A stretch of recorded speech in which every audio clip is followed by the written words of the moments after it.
নমস্কার, দেখছেন কলকাতা টিভি। আপনাদের সঙ্গে এই মুহূর্তে রয়েছে আমি অভিক। শুরু করছি আরো বারোই অভিকের সঙ্গে আমি রয়েছি স্বর্ণালী। একেবারেই আর স্বর্ণালী, প্রথমেই যে খবরের দিকে নজর রাখবো, রাতভর দিনহাটা বিধানসভার বিভিন্ন এলাকায় বোমাবাজির ঘটনা এবং সেই ঘটনাকে করেই উত্তেজনা ছড়ায়। তৃণমূল এবং বিজেপি একে অপরের বিরুদ্ধে এই বোমাবাজির অভিযোগ তুলেছে। একেবারে অভিক এবং তার পাশাপাশি পুঁটিমারি ২ নম্বর গ্রাম পঞ্চায়েতের তৃণমূল কংগ্রেসের উপপ্রধান প্রিয়াঙ্ক রায়ের বাড়িতে রাতভর বোমাবাজির অভিযোগ উঠেছে। সিসিটিভি ফুটেজে দেখা গিয়েছে প্রিয়াঙ্কর বাড়িতে কিভাবে এই বোমাবাজি হয় এবং ঘটনাস্থল থেকে 4টি তাজা বোমা উদ্ধার করেছে দিনহাটা পুলিশ।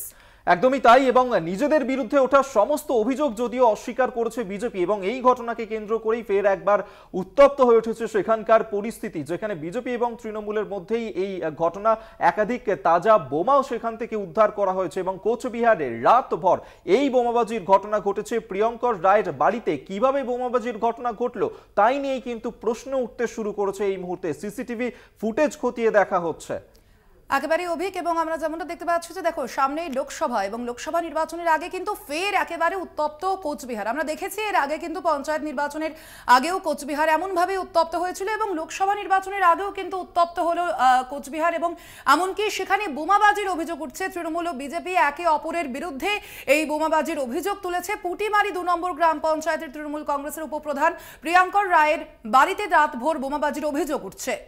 একদমই তাই, এবং আমরা গতকাল যেমনটা দেখেছিলাম যে কোচবিহারে সেখানে কিন্তু যে বোমাবাজির ঘটনা এবং সিসিটিভি ফুটেজ এই মুহূর্তে খতিয়ে দেখা হচ্ছে। এই ঘটনার সঙ্গে যারা জড়িত তাদের খোঁজও শুরু করা হয়েছে এবং প্রিয়ঙ্কর রায় তার বাড়িতে যেভাবে বোমাবাজির ঘটনা ঘটলো, কিভাবে ঘটলো এই ঘটনা তা নিয়েই কিন্তু এই মুহূর্তে তদন্ত শুরু হয়েছে। ঘটনাস্থল থেকে 4টি তাজা বোমা উদ্ধার করা হয়েছে। এই মুহূর্তে দুটো ছবি এই মুহূর্তে দেখাচ্ছি। একদিকে যেমন রবিবার উত্তপ্ত হয়ে ওঠে ঘুঘুমারি, যেখানে উত্তরবঙ্গ উন্নয়ন মন্ত্রী উদয়ন গুহ তার যে কনভয়, সেই কনভয়ে হামলা চালানো হয়। বিজেপির বিরুদ্ধেই অভিযোগ ওঠে। কেন্দ্রীয় স্বরাষ্ট্র প্রতিমন্ত্রী নিশীথ প্রামাণিকের বিরুদ্ধেই অভিযোগের আঙুল তোলেন তারা। যদিও নিশীথ প্রামাণিক তিনি সমস্ত অভিযোগ অস্বীকার করেছেন, পাল্টা অভিযোগ করেছেন তৃণমূলের বিরুদ্ধে। অন্যদিকে রাতভর পুঁটিমারিতে সেখানে যে বোমাবাজির ঘটনা ঘটেছে সেই সিসিটিভি ফুটেজও আপনাদের সামনে আমরা তুলে ধরছি। একই সঙ্গে দেখছেন দুটি ছবি। একেবারেই অভিক, রবিবার উত্তপ্ত ঘুঘুমারি, রাতভর পুঁটিমারিতেও বোমাবাজির ঘটনা ঘটেছে।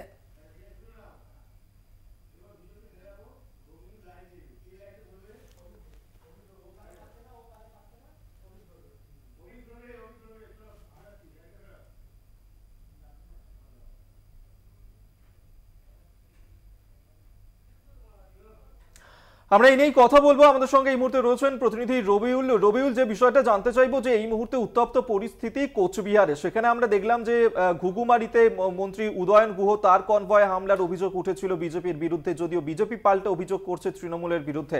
অন্যদিকে কোচবিহারে সেখানে আমরা দেখছি যে যেভাবে রাতভর বোমাবাজির ঘটনা ঘটলো, প্রিয়ঙ্কর রায়ের বাড়িতে বোমাবাজির ঘটনা, সব মিলিয়ে কি পরিস্থিতি এই মুহূর্তে? দেখো অভিক, গতকাল রাতে কোচবিহারের ঘুঘুমারিতে উত্তরবঙ্গ উন্নয়ন দপ্তরের মন্ত্রীর কনভয়ে যে হামলার অভিযোগ ওঠে বিজেপির বিরুদ্ধে, আর সেই হামলার অভিযোগের পরেই কিন্তু কার্যত গোটা রাত তাণ্ডব চলছে গোটা কোচবিহার জুড়ে, এবং সেই তাণ্ডবের সব থেকে বেশি রেশ এসেছে কিন্তু দিনহাটা বিধানসভায়। কারণ এই দিনহাটা বিধানসভা থেকেই কিন্তু নির্বাচিত হয়েছেন উত্তরবঙ্গ উন্নয়ন দপ্তরের মন্ত্রী তথা বিধায়ক উদয়ন গুহ। আর তারপরে কিন্তু গতকাল রাতেই দিনহাটা বিধানসভার কিন্তু পুঁটিমারি গ্রাম পঞ্চায়েতের যে তৃণমূল কংগ্রেসের উপপ্রধান রয়েছেন প্রিয়ঙ্কর রায়, তার বাড়িতে কিন্তু রাতভর বোমাবাজির অভিযোগ ওঠে, এবং সেই বোমাবাজির সপক্ষে প্রিয়ঙ্কর রায় তার বাড়িতে লাগানো সিসিটিভি ফুটেজ কিন্তু একদম স্পষ্ট করেই দেখিয়ে উল্লেখ করেন কিভাবে গতকাল রাতে বিজেপি আশ্রিত দুষ্কৃতীরা তার বাড়িতে বোমাবাজি করেছে। সিসিটিভি ফুটেজে কিন্তু স্পষ্টতই দেখা যাচ্ছে বেশ কয়েকজন দুষ্কৃতী তারা কিন্তু বাইকে করে এসেছিল এবং এসে বস্তায় করে বোমা নিয়ে এসে। রবিউল, এই যে দুষ্কৃতীদেরকে দেখা গেছে সিসিটিভি ফুটেজে, এই দুষ্কৃতীরা কারা? তাদের কোনো রাজনৈতিক পরিচয় আছে কি? এখনো পর্যন্ত কিছু জানতে পেরেছো? দেখো, এই দুষ্কৃতীরা কারা সে বিষয়ে এখন পর্যন্ত সঠিক তথ্য না থাকলেও প্রিয়ঙ্কর রায় কিন্তু স্পষ্টই দাবি করেছেন যে যেহেতু তিনি তৃণমূল কংগ্রেসের উপপ্রধান তাই বিজেপি আশ্রিত দুষ্কৃতীরা এই কাণ্ড করেছে। অপরদিকে কিন্তু বিজেপির জেলা সম্পাদক যিনি রয়েছেন অজয় রায়, তার সঙ্গে ফোন মারফত আমরা কথা বলার চেষ্টা করছিলাম।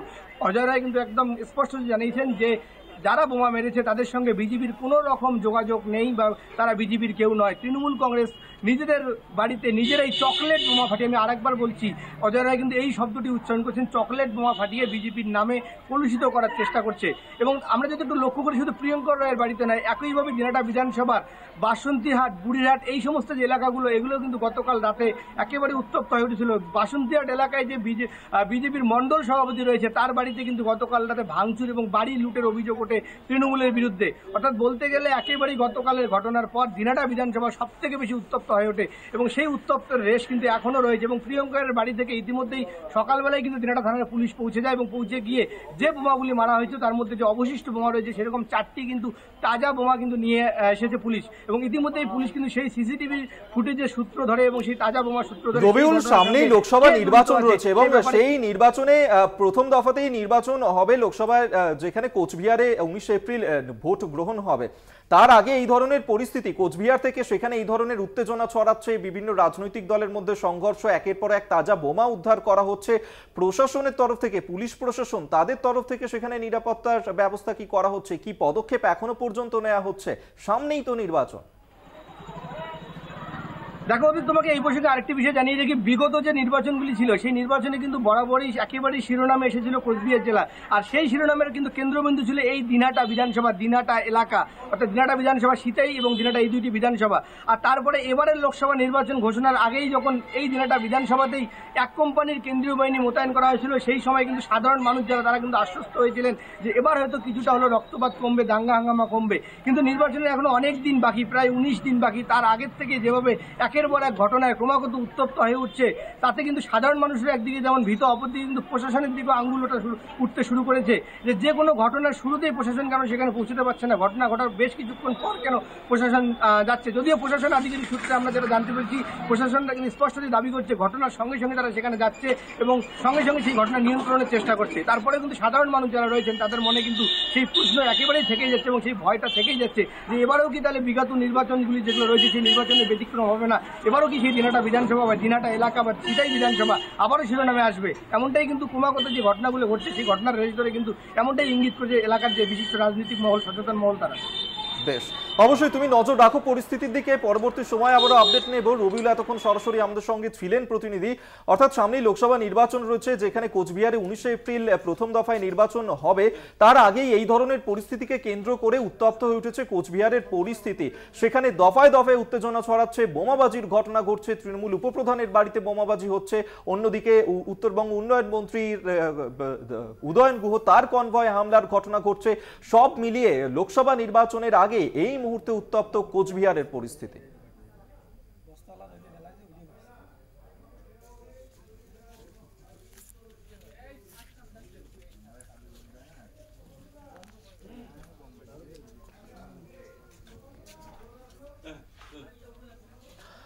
তৃণমূলের তরফ থেকে এই ঘটনা প্রসঙ্গে কি অভিযোগ করছে তারা, শোনাবো আপনাদের। আওয়াজ চলছে, তারপরে একটু পরে বের হয়ে দেখি যে কিছু ছেলেপেলেরা বাইক নিয়ে হুড় করে চলে গেল সামন দিক থেকে বোম মেরে। তারপরে বের হয়ে দেখি আবার 3-4টা বোম মাটিতে পড়ে রয়েছে একটা মাঠে, ঘরের সামনে, দরজার ওখানে।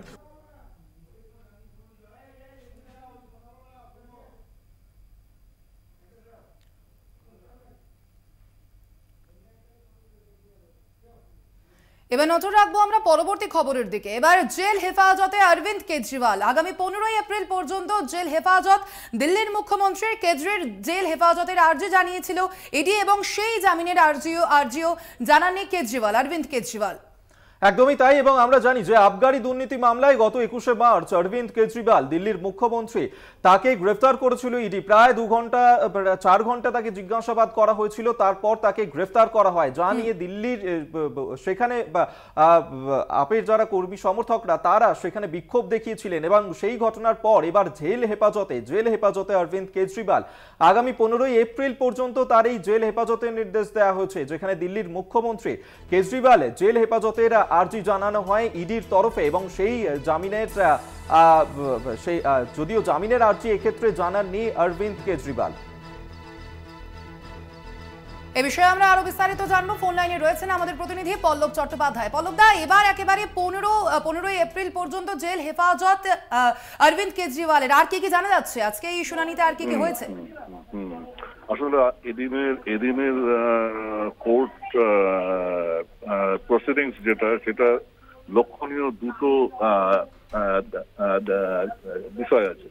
এক নম্বর হচ্ছে যে কেজরিওয়ালকে আরো 4 দিনের জন্য কিন্তু ইডি নিজের হেফাজতে নিতে পারত, কিন্তু আইন মাফিক সেই সুযোগ থাকা সত্ত্বেও ইডি কিন্তু এদিন কেজরিওয়ালকে নিজের হেফাজতে চায়নি, এক নম্বর। 2 নম্বর হচ্ছে কেজরিওয়াল কিন্তু নিজে এদিনকে জামিনের আবেদনও কিন্তু জানাননি। ফলে এদিনের এই শুনানি এবং শুনানির পর কেজরিওয়ালকে জেল হেফাজতে পাঠানোর যে নির্দেশ, সেটা কিন্তু রাজনৈতিক মহলের কাছে বেশ লক্ষণীয় বিষয়, ইন্টারেস্টিং। হ্যাঁ স্বর্ণালী, ধন্যবাদ তোমাকে পল্লব দা। আমরা কথা বললাম আমাদের প্রতিনিধি পল্লব চট্টোপাধ্যায়ের সঙ্গে। আপনাদের আবারও জানিয়ে রাখি, এবার জেল হেফাজতে অরবিন্দ কেজরিওয়াল আগামী 15ই এপ্রিল পর্যন্ত জেল হেফাজতের নির্দেশ দেওয়া হয়েছে, যদিও আজও কিন্তু তিনি জামিনের আর্জি জানাননি অরবিন্দ কেজরিওয়াল, এমনটাই জানা যাচ্ছে। একদমই তাই। এবং আবগারি দুর্নীতি মামলাতে অরবিন্দ কেজরিওয়াল, তাকে কেন্দ্রীয় তদন্তকারী সংস্থা এনফোর্সমেন্ট ডিরেক্টরেট তারা গ্রেফতার করে দীর্ঘ জিজ্ঞাসাবাদের পর 21শে মার্চের সেই ঘটনা। এবং তারপর আজ তার জেল হেফাজতের নির্দেশ দেওয়া হয়েছে, যেখানে কেজরিওয়ালের আগামী 15ই এপ্রিল পর্যন্ত তার জেল হেফাজতের নির্দেশ দেওয়া হয়েছে। তবে এক্ষেত্রে জামিনের আর্জি জানাননি দিল্লির মুখ্যমন্ত্রী অরবিন্দ কেজরিওয়াল। একেবারেই অভিক, আমরা দেখেছি যে একের পর এক আপ নেতা মন্ত্রী তাদের কিন্তু জিজ্ঞাসাবাদ করা হচ্ছে এই আবগারি দুর্নীতি মামলায়, এবং ইতিমধ্যেই বেশ কয়েকজনকে গ্রেফতার করা হয়েছে। মানে সিসোদিয়া থেকে শুরু করে সত্যেন্দ্র জৈন থেকে শুরু করে প্রত্যেককেই কিন্তু ইতিমধ্যেই গ্রেফতার করা হয়েছে এই আবগারি দুর্নীতি কেলেঙ্কারির মামলায়। এবং তার পাশাপাশি ইতিমধ্যেই কিন্তু অরবিন্দ কেজরিওয়াল অর্থাৎ দিল্লির মুখ্যমন্ত্রী তথা আপ সুপ্রিমো, তাকেও কিন্তু গ্রেফতার করা হয়েছে। এবং ইতিমধ্যেই যেমনটা জানা যাচ্ছে 15ই এপ্রিল পর্যন্ত জেল হেফাজতে থাকবেন অরবিন্দ কেজরিওয়াল।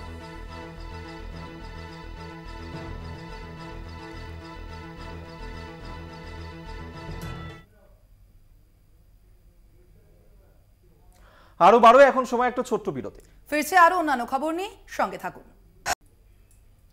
আরো বারো নিয়ে ফিরে এলাম বিরতির পর। আর এরপর স্বর্ণালী, যে খবরে নজর রাখবো, জলপাইগুড়িতে গতকাল যে ভয়াবহ ঘূর্ণিঝড়ের দেখা গেল, এবং তার কারণেই কিন্তু বিপর্যস্ত এই মুহূর্তে জলপাইগুড়ির জনজীবন। এবং ইতিমধ্যেই এই জলপাইগুড়িতে 4 জনের মৃত্যু হয়েছে, 200 জনেরও বেশি সেখানে আহত হয়েছেন।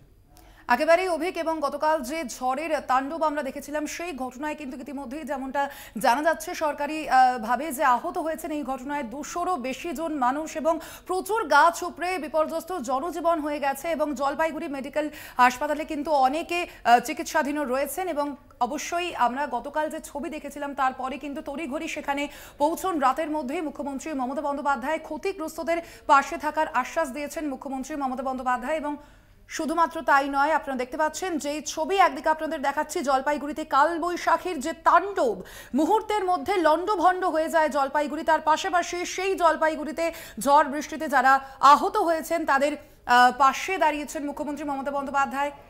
একদমই তাই। এবং মুখ্যমন্ত্রী মমতা বন্দ্যোপাধ্যায় তিনি যেমন গতকাল গিয়েছিলেন, আজ কিন্তু রাজ্যপাল সিভি আনন্দ বোস তিনিও আজকে জলপাইগুড়িতে যাচ্ছেন। ইতিমধ্যেই জলপাইগুড়ির উদ্দেশ্যে তিনি রওনা দিয়ে দিয়েছেন, কিছুক্ষণের মধ্যেই তিনি পৌঁছে যাবেন। এবং যারা আহত এবং মৃত তাদের পরিবারের সঙ্গেও কথা বলবেন রাজ্যপাল সিভি আনন্দ বোস।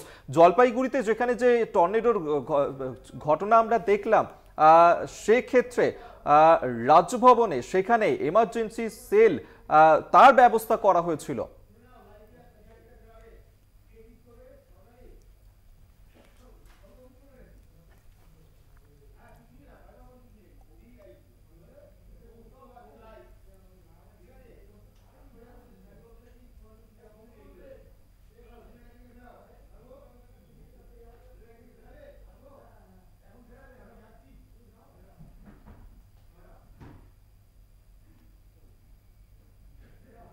এ বিষয়ে আমরা আরো বিস্তারিত জানবো, সরাসরি রয়েছেন আমাদের প্রতিনিধি কৌস্তুভ ভৌমিক। কৌস্তুভ, আমরা যেমনটা জানি যে গতকালই কিন্তু মুহূর্তের ঝড়ের মধ্যে লন্ডভন্ড হয়ে গিয়েছিল কিন্তু জলপাইগুড়ি, এবং তারপরেই সেখানে পৌঁছেছেন মুখ্যমন্ত্রী মমতা বন্দ্যোপাধ্যায়। কাল রাতেই সমগ্র পরিস্থিতি তিনি খতিয়ে দেখেন। তার পাশাপাশি আজ রাজ্যপাল সিভি আনন্দ বোস তিনিও কিন্তু গিয়েছেন জলপাইগুড়িতে। এই মুহূর্তে সামগ্রিকভাবে জলপাইগুড়ির অবস্থা কিরকম? দেখো, যেমনটা তুমি বললে যে গতকাল রাজ্যের মুখ্যমন্ত্রী মমতা বন্দ্যোপাধ্যায় প্রথমে জলপাইগুড়ি মেডিকেল কলেজ হাসপাতাল এবং পরবর্তীতে এই ময়নাগুড়ির পুঁটিমারি এলাকায় আসেন, এবং এই পুঁটিমারি হাই স্কুলে আমি এই মুহূর্তে রয়েছি এবং প্রশাসনের তরফ থেকে এখানে একটি রিলিফ ক্যাম্প করা হয়েছে। যেমনটা রিলিফ ক্যাম্পে এই এলাকা যারা ক্ষতিগ্রস্ত তারা এখানে আসতে চাইছেন তাদেরকে থাকার ব্যবস্থা যেমন করা হয়েছে, পাশাপাশি খাওয়া দাওয়ার বন্দোবস্ত কিন্তু করা হয়েছে। সেই সাথে এখানে মেডিকেল ক্যাম্প রয়েছে। তোমাকে বলে রাখবো যে যেমন সূত্র মারফত জানা যাচ্ছে যে রাজ্যপাল সিভি আনন্দ বোস তিনি জলপাইগুড়ি থেকে বেরিয়ে তিনি সোজাসুজি এই পুঁটিমারি এলাকায় আসবেন এবং এই রিলিফ ক্যাম্পে কিন্তু ওনার আসার কথা রয়েছে।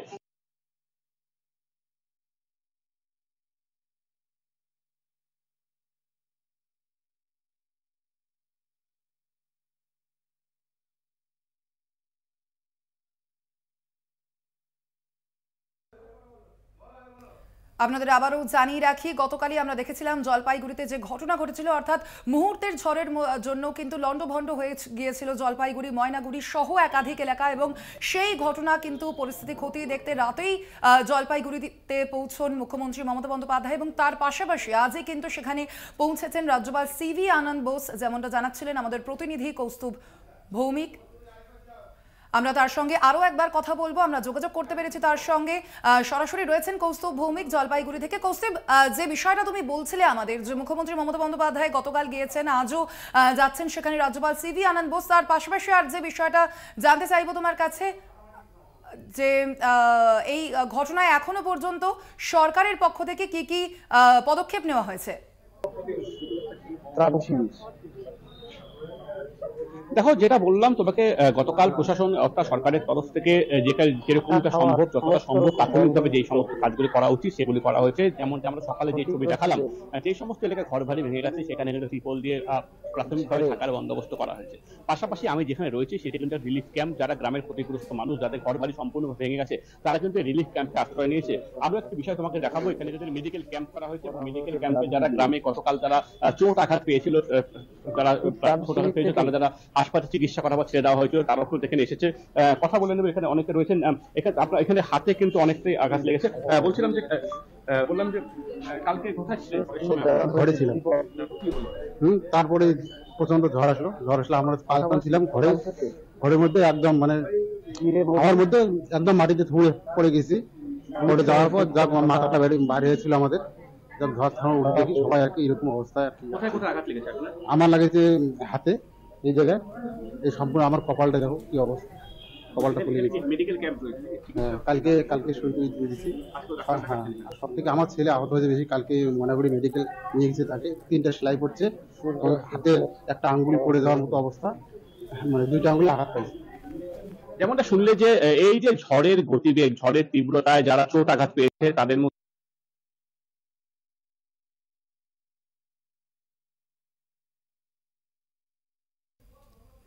একদমই তাই। কৌস্তব এতক্ষণ আমাদের সঙ্গে ছিল এবং সেখানকার পরিস্থিতি তুলে ধরছিল, এবং আপনারা জানেন যে গতকাল সেখানে যে ঘূর্ণিঝড় হয় যার কারণে লন্ডভন্ড হয়ে যায় গোটা জলপাইগুড়ির বিস্তীর্ণ এলাকার, সেখানে যে বিপর্যস্ত অবস্থা এই মুহূর্তে, গতকালই সেখানে মমতা বন্দ্যোপাধ্যায় তিনি গিয়ে পৌঁছন এবং আজই সেখানে যাচ্ছেন রাজ্যপাল সিভি আনন্দ বোস। ইতিমধ্যেই এই ঘটনাতে 4 জনের মৃত্যু হয়েছে, 200 জনেরও বেশি আহত। জলপাইগুড়ি মেডিকেল কলেজ সেখানে চিকিৎসাধীন রয়েছে এখনো পর্যন্ত 46 জন। সমস্ত রকম ব্যবস্থা নেওয়া হচ্ছে প্রশাসনের তরফ থেকে যাতে সেখানকার মানুষজন তাদের কোনো রকম অসুবিধায় না পড়তে হয়, এবং ত্রাণ সরবরাহ করা হচ্ছে তাদেরকে। আশ্রয়হীন হয়ে পড়েছেন একাধিক মানুষ।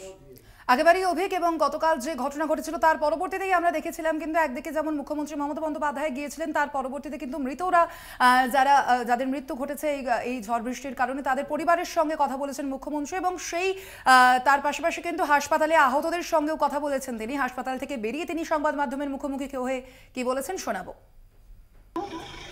রিলিফ ক্যাম্পে গিয়েও দেখা করলাম, মৃতদের পরিবারও দেখা হয়েছে, আপনারা দেখেছেন।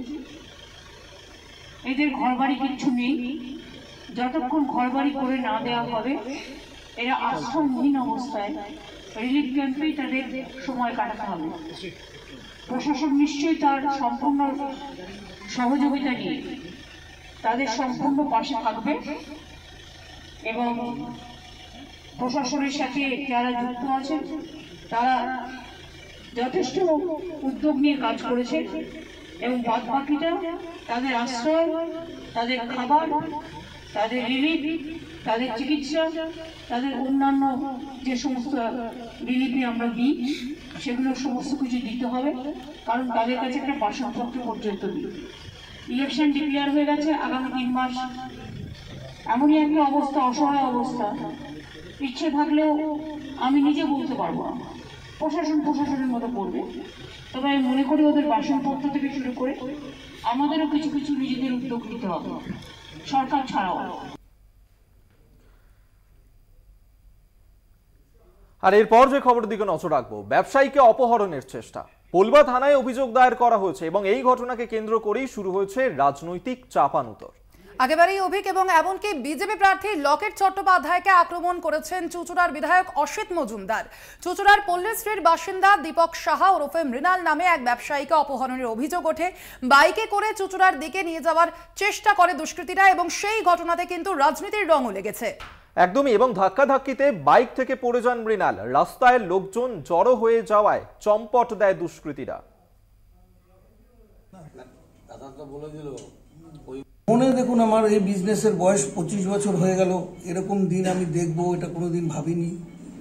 আমি প্রশাসনের কাছে অনুরোধ করব, এটার একটা দৃষ্টান্তমূলক শাস্তি হওয়া উচিত এবং পরবর্তীতে আরও যারা ব্যবসাদার আছে তারা যেন শান্তিতে ব্যবসা করতে পারে।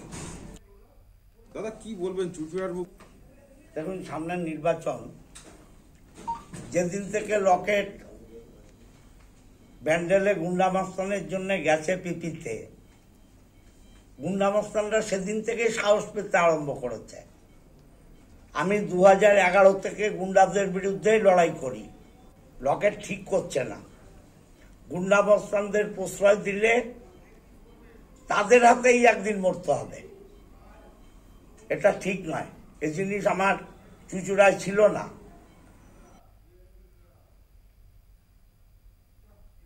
আরো ভারতের সময় আরো একটা বিরতির, ফিরছে আরো অন্যান্য খবর নিয়ে, সঙ্গে থাকুন। আরো 12 নিয়ে ফিরে এলাম বিরতির পর। নজরে উত্তরবঙ্গের ভোট। আজ থেকেই শুরু অভিষেকের স্ট্র্যাটেজি বৈঠক। আজ উত্তরবঙ্গে যাচ্ছেন অভিষেক বন্দ্যোপাধ্যায়। শিলিগুড়ি পৌঁছে বিকেলে কর্মী সভা এবং উত্তরের 3 জেলার দলীয় কর্মীদের থাকতে নির্দেশ দিয়েছেন তিনি। মঙ্গলবারই কোচবিহারে কর্মী সভা করবেন তৃণমূল সেনাপতি। একদমই তাই, লোকসভা নির্বাচন শুরু হচ্ছে, তার আগে এবারে বিশেষভাবে নজর রয়েছে উত্তরবঙ্গ, কারণ উত্তরবঙ্গ দিয়েই এই লোকসভা নির্বাচন শুরু হয়েছে। আমরা যদি দেখি 2019-এর যে লোকসভা নির্বাচন, তাতে কিন্তু সবকটা আসনই দখলে গেছিল বিজেপি, তৃণমূল একটা আসনও পায়নি। সেক্ষেত্রে বিশেষভাবে নজর দেওয়া হচ্ছে উত্তরবঙ্গে এবং সেখানকার যে সাংগঠনিক দুর্বলতা তা কিন্তু দলও বারবার স্বীকার করেছিল, যার কারণে এবার সেই বিষয়টা নিয়েই জোর দেওয়া হচ্ছে এবং উত্তরের 3 জেলায় দলীয় কর্মীদের সঙ্গে বৈঠক করবেন অভিষেক বন্দ্যোপাধ্যায়। আজই তিনি সেখানে যাচ্ছেন। আজই শুরু অভিষেক বন্দ্যোপাধ্যায়ের স্ট্র্যাটেজি বৈঠক। একেবারেই অভিক, তুমি যেমনটা বলছিলে যে অবশ্যই এইবারের লোকসভায় কিন্তু উত্তরবঙ্গকে আলাদাভাবে গুরুত্ব দেওয়া দিচ্ছে তৃণমূল কংগ্রেস নেতৃত্ব, সেই বিষয়টা কিন্তু আমরা বুঝতেই পাচ্ছি। অবশ্যই আজকে যেমন আজ থেকে শুরু হচ্ছে অভিষেক বন্দ্যোপাধ্যায় অর্থাৎ তৃণমূলের সর্বভারতীয় সাধারণ সম্পাদক অভিষেক বন্দ্যোপাধ্যায়, তার যে স্ট্র্যাটেজি বৈঠক। একেবারেই তুমি অভিক যেমনটা বলছিলে যে গতবারের লোকসভায় কিন্তু বিজেপি উত্তরবঙ্গের সবকটি আসনই জয় পেয়েছিল, সংখ্যাগরিষ্ঠতা পেয়েছিল এবং তার পরবর্তীতেই কিন্তু এবার তৃণমূল কংগ্রেস উত্তরবঙ্গকে বিশেষভাবে জোর দিচ্ছে।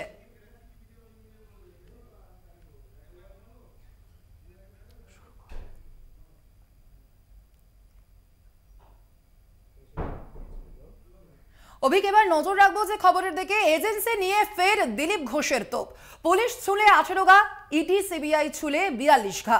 এজেন্সির ডাকে হাজিরা না দিলে পার্থকেষ্টর মতো অবস্থা হবে, এমনই বললেন দিলীপ ঘোষ। একদমই তাই, এবং এজেন্সি নিয়ে এবার তোপ দাগলেন বর্ধমান দুর্গাপুর লোকসভা কেন্দ্রের বিজেপি প্রার্থী দিলীপ ঘোষ। এবং গতকালই যেখানে আমরা মমতা বন্দ্যোপাধ্যায় তিনি সভা করেছিলেন, সেই সভা থেকেও তিনি বলেছিলেন যে যেভাবে কেন্দ্রীয় তদন্তকারী সংস্থা ইডি সিবিআই আয়কর দপ্তর বিরোধী দলের নেতা নেত্রী মন্ত্রী তাদেরকে যেভাবে ডেকে পাঠানো হচ্ছে, তল্লাশি অভিযান চালানো হচ্ছে, সেক্ষেত্রে নির্বাচনের আগে তারা যদি ডেকে পাঠায় তারা যেন না যান। তারপরেই আমরা দিলীপ ঘোষ তাকে এই ধরনের মন্তব্য করতে শুনলাম। তিনি বলছেন যে পুলিশ চুলে 18 ঘা এবং সেই ক্ষেত্রে কেন্দ্রীয় এজেন্সি চুলে ইডি সিবিআই চুলে 42 ঘা, এবং যদি সেক্ষেত্রে এজেন্সির ডাকে তারা সাড়া না দেন তাহলে অবস্থাটা কাদের মতন হবে? না পার্থ চট্টোপাধ্যায়, অনুব্রত মণ্ডল তাদের মতন অবস্থা হবে, এমনটাই কিন্তু আজকে বলেছেন দিলীপ ঘোষ। একেবারেই তাই। অর্থাৎ অভিক, দেখতেই পাচ্ছ যে লোকসভা নির্বাচন যতই সামনে আসছে ততই কিন্তু এই কটাক্ষ পাল্টা কটাক্ষ, হুমকি পাল্টা হুমকির রেশ কিন্তু আরো বাড়ছে। এবং দিলীপ ঘোষকে এর আগে কিন্তু আমরা দেখেছি তিনি কিন্তু তার যে মন্তব্য সেই মন্তব্য কিন্তু লাগাম পড়াননি, এবং তা নিয়ে কিন্তু অবশ্যই আমরা দেখেছি কমিশনের দ্বারস্থ হয়েছিল তৃণমূল কংগ্রেস নেতৃত্ব। এবার আবারও কিন্তু এজেন্সি নিয়ে ফের দিলীপ ঘোষের তোপ তৃণমূল কংগ্রেসকে। তিনি যা বলেছেন যে পুলিশ ছুলে 18 ঘা কিন্তু ইডি সিবিআই ছুলে কিন্তু 42 ঘা, এবং যদি কেন্দ্রীয় তদন্তকারী সংস্থা অর্থাৎ ইডি সিবিআই এর যে ডাকে যদি সাড়া না দেয় তৃণমূল কংগ্রেস নেতৃত্ব, তাহলে কিন্তু তাদের অবস্থা পার্থ চট্টোপাধ্যায় বা অনুব্রত মণ্ডলের মতো হবে। আমরা এই নিয়ে কথা বলবো। সঞ্জীব সুই এই মুহূর্তে আমাদের সঙ্গে টেলিফোনে রয়েছেন প্রতিনিধি। সঞ্জীব, যেখানে বারবার বিরোধী দল তারা অভিযোগ করে যে কেন্দ্রীয় তদন্তকারী সংস্থা দিয়ে হেনস্থা করা হচ্ছে, মমতা বন্দ্যোপাধ্যায় বলেছেন নির্বাচনের আগে যদি এই ধরনের ডাকা হয় তারা যেন না যান, তার পাল্টা এবার দিলীপ ঘোষের এই ধরনের হুমকি। সঞ্জীব শোনা যাচ্ছে? চা চক্রে যোগ দেন, সেখানে সাংবাদিকরা বিভিন্ন প্রশ্ন জিজ্ঞাসা করেন, তার মধ্যে তিনি আবারও সেই ইডি সিবিআই এর উল্লেখ করেছেন। তিনি বারবারই বলেছেন যে এই যে মমতা বন্দ্যোপাধ্যায় মাননীয় মুখ্যমন্ত্রী তিনি যে বলেছেন ইডি সিবিআই ডাকলে এখন যাওয়ার দরকার নেই, তারই পরিপ্রেক্ষিতে সাংবাদিকদের প্রশ্নের উত্তরে তিনি বলেছেন ইডি সিবিআই ডাকলে কি হয় সেটা তো সবাই জানে।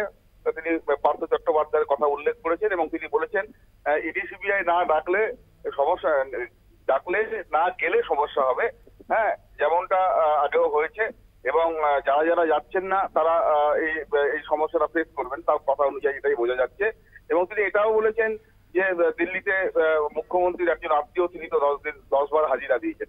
আবারও ইডি সিবিআই এর কথা প্রকাশ্যে বলা, জনগণের সামনে মিডিয়ার সামনে বলা মানে তিনি এখনো এটা প্রমাণ করতে চাইছেন যে ইডি সিবিআই এর ভয় দেখানো বা ইডি সিবিআই এর কথা বলে ভোটে আবারও যেটা বিরোধীরা বারবার অভিযোগ করেছেন ভয় দেখানো, সেটা তিনি আবারও আজকে তিনি পুনরায় দুর্গাপুরে আবারও বলেছেন। এই ঘটনায় তৃণমূল শিবির থেকে আবারও বলা হচ্ছে ভোটের মুখে নির্বাচনী বিধিকে লঙ্ঘন করা হচ্ছে। ধন্যবাদ তোমায়। সঞ্জীব সুই আমাদের সঙ্গে টেলিফোনে ছিলেন প্রতিনিধি। দিলীপ ঘোষ এই এজেন্সি নিয়ে কি তো দেখেছেন শোনাবো আপনাদের।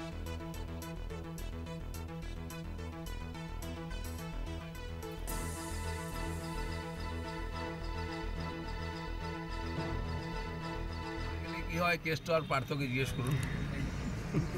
সিবিআই ইডি ডাকবে না, একবার যাবেন না, দুবার যাবেন না। ওনার এক ভাই আছে সম্পর্কে, মাসুতো ভাই, দিল্লিতে। সে এখন কোথায় আছে? 10 বার যায়নি। তো পাঙ্গা নেবেন না ইডির সঙ্গে সিবিআই সঙ্গে। আমাদের চমকাচ্ছিলেন, ঠিক আছে, আমরা এখনো ক্ষমতায় নাই, কিন্তু ইডি সিবিআই আগে বলতো যে পুলিশের ছেলে নাকি 18 ঘা নাকি, তো এখন তো 42 ঘা হয়ে গেছে। যারা যারা লুট করেছে, চুরি করেছে, ভগবানও তাদের বাঁচাতে পারবে। আপনারা শুনলেন দিলীপ ঘোষ কি মন্তব্য করেছে। একের পর এক মন্তব্য করছেন, বেলাগাম মন্তব্য করছেন দিলীপ ঘোষ। এর আগেও আমরা দেখেছি যে কমিশনের দ্বারস্থ হয়েছিল দিলীপ ঘোষের বিরুদ্ধে তৃণমূল কংগ্রেস নেতৃত্ব, তবে এখনো পর্যন্ত কিন্তু তার মন্তব্যে তিনি লাগাম পরাননি।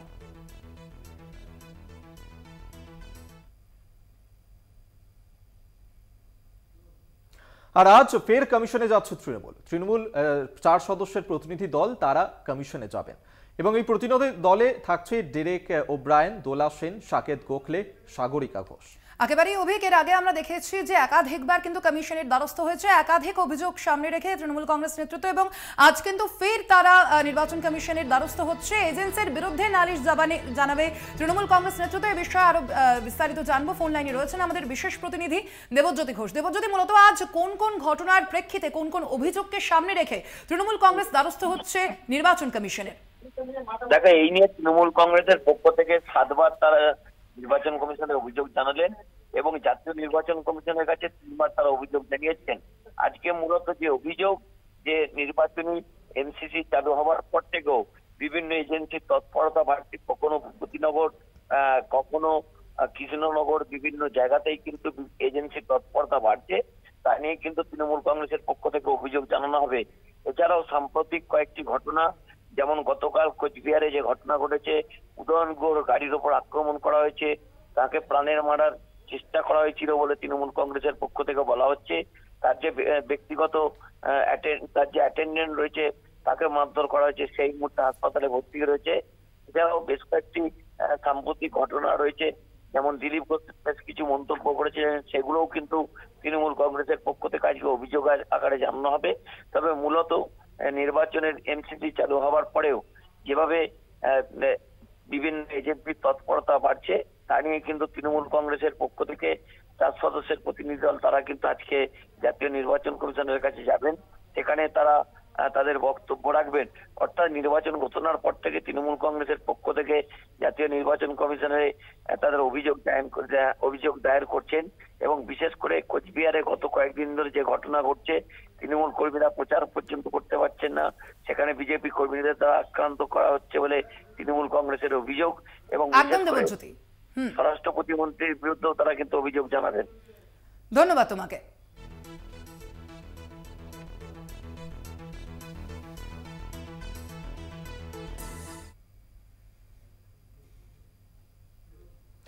প্রতিপক্ষ দেবাশিস ধরকে আক্রমণ করলেন শতাব্দী রায়।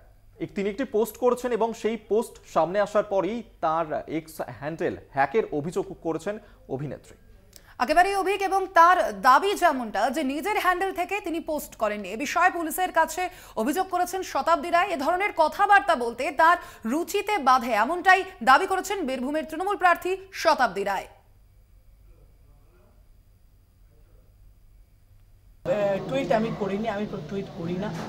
কে করেছে আমি পুলিশকেও কমপ্লেন করেছি দেখার জন্য যে এইটা আমার স্ট্যাটাসে, আমার রুচিতে, আমার পারিবারিক শিক্ষাতে বাধে যে এরকম কারোর সম্পর্কে আমি উক্তি করব, কারণ ওটা কোনো প্রয়োজনই নেই এই উক্তি করার। আর সেখানে আমার হ্যান্ডেল থেকে এই নির্বুদ্ধিতা, এই বাজে লেখা কে লিখলো, এটা আমার জন্য খুব বিরক্তিকর।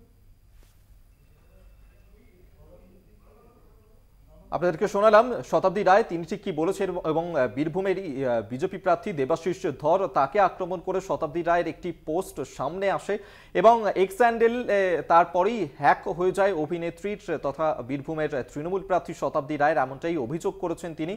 তার যে দাবি যে নিজের হ্যান্ডেল থেকে তিনি পোস্টটি করেননি, এই বিষয়ে পুলিশে অভিযোগও করেছেন শতাব্দী রায়। এ ধরনের কথাবার্তা বলতে তার রুচিতে বাধে বলেও দাবি বীরভূমের তৃণমূল প্রার্থীর। এই বিষয়ে আরো বিস্তারিত জানবো, ফোন লাইনে রয়েছেন প্রতিনিধি মনা বীরবংশী। মনা, কি জানা যাচ্ছে মূলত কি বিষয়ে অভিযোগ করেছেন শতাব্দী রায়, পাল্টা কি বলেছেন দেবাশিস ধর?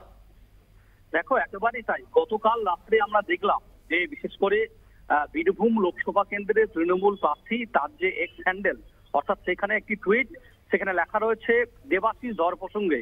তুমি জানো যে দেবাশিস ধর বীরভূম লোকসভা কেন্দ্রের বিজেপি প্রার্থী এবং তাকে নিয়ে লেখা রয়েছে যে তিনি যখন গত 21-এর যে বিধানসভা নির্বাচন, সেই নির্বাচনে কোচবিহারে তখন যিনি জেলা পুলিশ সুপার ছিলেন, তখনই শীতলকুচি কেন্দ্রে কেন্দ্রীয় বাহিনীর গুলিতে কিন্তু 4 জন নিরীহ গ্রামবাসীর প্রাণ গেছে। এবং সেই ঘটনার পর, অর্থাৎ শীতলকুচি কাণ্ডের পর দেখা যাচ্ছে যে এই দেবাশিস ধর রাজ্য পুলিশের যে সিআইডির আতশ কাচের তলায়, এবং এই দেবাশিস ধরের রকেট গতিতে সম্পত্তি বৃদ্ধি হয়েছে, 100 গুণ সম্পত্তি বৃদ্ধি দেবাশিস ধরের হয়েছে। এই বিষয়টি কিন্তু গতকালকে রাত্রে আমরা টুইটে দেখলাম।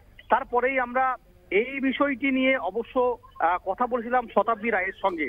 তিনি আজকে সকালে কলকাতা টিভির মুখোমুখি হয়ে পরিষ্কার জানিয়েছেন যে এ ধরনের পোস্ট তিনি নিজে মোটেই করেননি। কারা কে এই পোস্ট করলো তার এক্স হ্যান্ডেলে, তিনি সেই বিষয়টি নিয়ে ইতিমধ্যেই পুলিশে কমপ্লেন করেছে। তিনি যেটা বলছেন যে আমাকে আপনারা বহুদিন ধরে চিনেন, বিগত 15 বছর ধরে বীরভূমের আমি লোকসভা কেন্দ্রের সাংসদ, এবারেও প্রার্থী হয়েছি। এ ধরনের ব্যক্তি আক্রমণ থেকে আমি দূরে থাকি, আমার উচিতে বাঁধে, পারিবারিক এ ধরনের শিক্ষা কিন্তু আমার নেই, শতাব্দী রায় সাফ জানিয়ে দিয়েছেন। পাশাপাশি দেখো, অবশ্যই এই বিষয়টি নিয়ে বীরভূম লোকসভা কেন্দ্রের বিজেপি প্রার্থী প্রাক্তন পুলিশ কর্তা আইপিএস ছিলেন দেবাশিস ধর, তার সঙ্গে কথা বলেছিলাম। তিনি যেটা বলেছিলেন প্রথমেই যে এই বিষয়টি অত্যন্ত নিন্দনীয়, তিনি তীব্র প্রতিবাদ জানাচ্ছেন। তিনি বলছেন অর্ধ সত্য জেনে এ ধরনের লেখা কখনই মোটেই কাম্য নয়, যদি এই ধরনের লেখা থাকে তাহলে একান্তই উনি নিজে বলতে পারবেন এবং উনি নিজে দায়িত্ব নেবেন। তো স্বাভাবিকভাবেই দেখো, আক্রমণ পাল্টা আক্রমণে অনুব্রতহীন বীরভূম জেলায় রীতিমতো লোকসভা নির্বাচনের এই যে ভারত তুঙ্গে, সেটা কিন্তু বলা যেতে পারে, এমনটা চিত্র কিন্তু উঠে আসছে বীরভূম জেলায়। একেবারে, অর্থাৎ এই পরিস্থিতিতে কিন্তু আবারও উত্তপ্ত হয়েছে বীরভূম। ধন্যবাদ তোমাকে মনা। আমরা কথা বললাম আমাদের প্রতিনিধি মনা বীরবংশীর সঙ্গে। একেবারে স্বর্ণালী এবং শতাব্দী রায় তিনি বলছেন যে এই পোস্টটি করেননি, তারই প্রতিদ্বন্দ্বী বিজেপি প্রার্থী দেবাশিস ধর, প্রাক্তন পুলিশ কর্তা, তিনি কি বলেছেন এই প্রতিক্রিয়াতে, তাও শোনাবো। আমার একটাই মতামত, অর্ধসত্য জেনে জীবনে টুইট না করাই ভালো। শীতলকুচি ম্যাটারের সাথে দূরটা আমাদের রাজ্য পুলিশের কোনো সম্বন্ধ ছিল না, এবং কেন্দ্রীয় বাহিনী গুলিতে মারা গেছিল। আমি যেহেতু জেলার এসপি ছিলাম, আমি শুধু প্রেস ব্রিফ করেছিলাম, সেটা একমাত্র ওটাই ফ্যাক্টর। ওটাকে রাজনীতির ময়দানে যদি নিয়ে আসেন, উনি পক্ষান্তরে রাজ্য সরকারকেই দায়ী, মানে রাজ্য প্রশাসনকেই দায়ী করছেন বলে মনে হয়।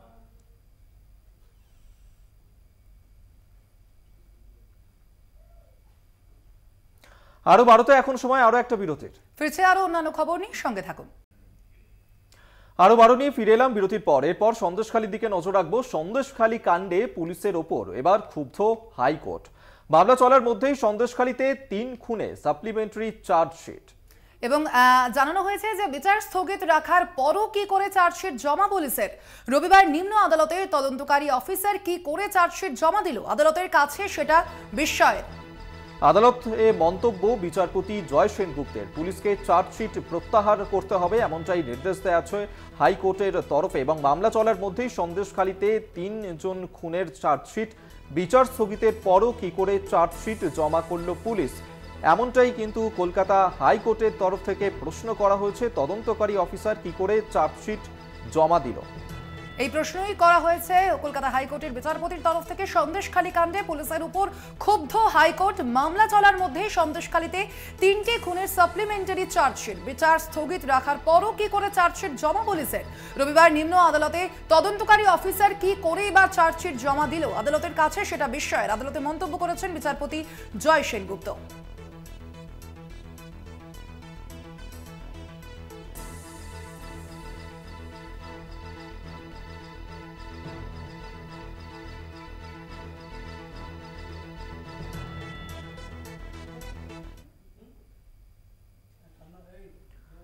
এরপর যে খবর দিকে নজর রাখবো, তৃণমূল নেতা বিশ্বজিৎ মণ্ডলকে গ্রেফতারের দাবিতে বিক্ষোভ। নারী নির্যাতন, জমি দখল, মারধরের অভিযোগ উঠেছিল ওই নেতার বিরুদ্ধে। একেবারেই অভিযোগ এবং বসিরহাটের মিনাখার 2 নম্বর ব্লকের ঘটনা। তবে থানায় নির্দিষ্ট কোনো অভিযোগ করেননি গ্রামবাসীরা। অর্থাৎ আবারও কিন্তু তৃণমূল নেতার বিরুদ্ধে এই অভিযোগ দায়ের করেছেন গ্রামবাসীরা। তৃণমূল নেতা বিশ্বজিৎ মণ্ডলের বিরুদ্ধে কিন্তু এবার গ্রামবাসীরা সরব হয়েছেন একদমই। এবং তারা যে দাবি করছেন যে বিশ্বজিৎ মণ্ডল, তাকে গ্রেফতারের দাবিতেই বিক্ষোভ দেখানো হয়েছে সেখানে। নারী নির্যাতনের অভিযোগ উঠেছে এই তৃণমূল নেতার বিরুদ্ধে, পাশাপাশি জমি দখল করেছেন তিনি এবং মারধর করেছেন তিনি, এমনটাই কিন্তু অভিযোগ উঠেছে। কার্যত তার যে দাপট, সেই দাপট কিন্তু এলাকায় দেখা যেত, যার কারণে গ্রামবাসীরা তারা অতিষ্ঠ হয়ে উঠেছিলেন এবং অবিলম্বে তাকে গ্রেফতার করতে হবে সেই দাবি তুলছেন তারা। আমরা এই নিয়ে বিস্তারিত কথা বলবো। সঞ্জিত চক্রবর্তী আমাদের সঙ্গে টেলিফোনে রয়েছেন প্রতিনিধি। সঞ্জিত, এই যে তৃণমূল নেতা, তার বিরুদ্ধে কি কি অভিযোগ তুলছেন গ্রামবাসীরা, কি বলছেন? দেখো, তাহলে প্রশ্ন হচ্ছে কি সন্দেশখালী ছায়া কি এবার মিনাকাতে, সেই বাসন্তী হাইওয়েতে, বিশেষ করে উত্তর 24 পরগনার বসিরহাট মিনাকা 2 নম্বর ব্লকের যে বিশ্বজিৎ মণ্ডল 185 নম্বর বুথের যে তৃণমূল সক্রিয় নেতা, তার বিরুদ্ধে যে অভিযোগ যে একাধিক জমি দুর্নীতি এবং জমি আত্মসাৎ, জমির চরিত্র বদল করা, এমনকি নারী নির্যাতন হয়েছে বলে অভিযোগ করছেন গ্রামবাসীরা।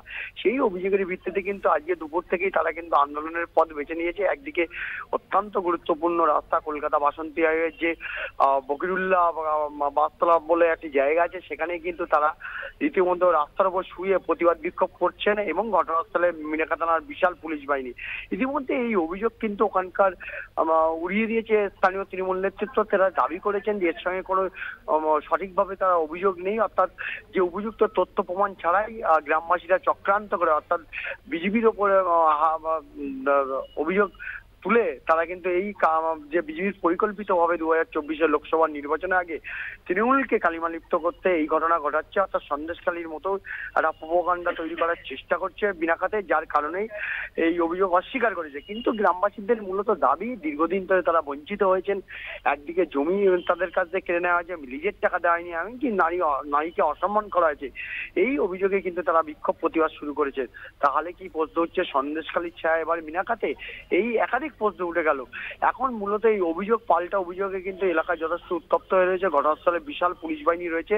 এখন পরিস্থিতি স্বাভাবিক, কিছুক্ষণের জন্য বাসন্তী হয় যানজটের শব্দ হয়ে পড়েছিল। তুমি জানো একদিকে উত্তর 24 পরগনা, অন্যদিকে সন্দেশখালীর দ্বীপ অঞ্চলের সঙ্গে কলকাতার যে যোগাযোগ ব্যবস্থা, একাধিক গাড়ি পরিবহন ব্যবস্থার সঙ্গে ছোট বড় মাঝারি গাড়ি রয়েছে যেখানে যুক্ত রয়েছে, তারা কিন্তু এই অবরোধ এবং পরিস্থিতি একেবারেই বোঝা যাচ্ছে। আপাতত ধন্যবাদ তোমায়। সঞ্জিত চক্রবর্তী আমাদের সঙ্গে টেলিফোনে ছিলেন প্রতিনিধি।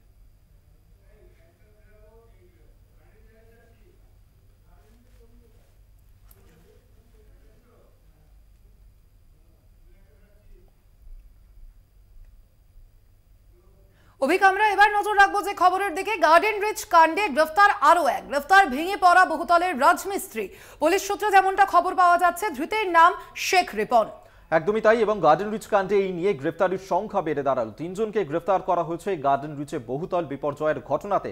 এর আগে গার্ডেন রিচে বহুতল বিপর্যয়ের ঘটনায় প্রমোটার মোহাম্মদ ওয়াসিমকে গ্রেফতার করেছিল কলকাতা পুলিশ, এবং পাশাপাশি জমির মালিক তাকেও গ্রেফতার করা হয়েছিল। আজ রাজমিস্ত্রি গার্ডেন রিচে যিনি এই বহুতল নির্মাণ করছিলেন এবং মিস্ত্রিদের দেখাশোনা করার যার দায়িত্ব ছিল, সেই রাজমিস্ত্রিকে গ্রেফতার করল কলকাতা পুলিশ।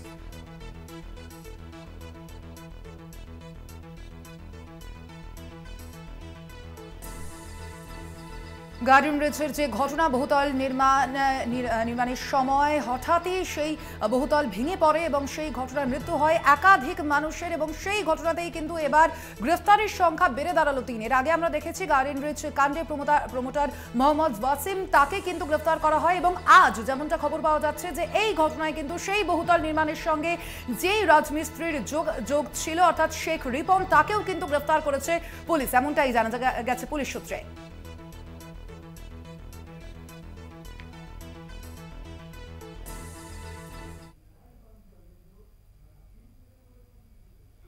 আরো 12 এই পর্যন্তই। দেখতে থাকুন কলকাতা টিভি, রাত দিন 7 দিন।